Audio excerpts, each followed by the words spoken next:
শৈশবের হিরোদের এবার বিদায় বলার পালা।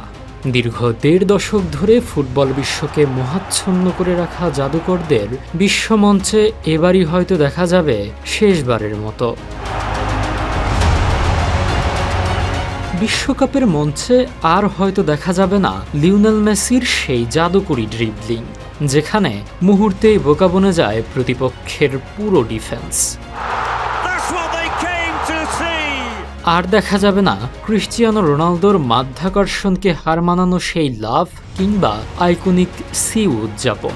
নেইমারের পায়ের সেই ছান্দসিক সাম্বা জাদুতে আর মাতোয়ারা হবে না গ্যালারি। লুকা মদ্রিচের সেই অবিশ্বাস্য ট্রাভেলা পাস কিংবা কেভিন ডি ব্রুইনার জ্যামিতিক নিখুঁত ক্রস, সবই যেন শেষের অপেক্ষায়। মোহাম্মদ সালার ডান প্রান্ত থেকে বাপায়ের সেই ট্রেডমার্ক বাঁকানো শট কিংবা সাদিও মানের চিতার মতো ক্ষিপ্র গতি, বিশ্বকাপের মঞ্চে সবই এবারই হয়তো শেষবারের মতো। একটা পুরো প্রজন্ম যারা ফুটবল প্রেমীদের হাসিয়েছে, কাঁদিয়েছে, ফুটবলের প্রেমে পড়তে শিখিয়েছে, তারা বিদায় নিচ্ছে। স্টেডিয়ামের ফ্লাড লাইট জ্বলবে, নতুন তারকারা আসবে, কিন্তু এই ৭ জাদুকর যে শূন্যস্থান রেখে যাবে তা কি কখনো পূরণ হবে?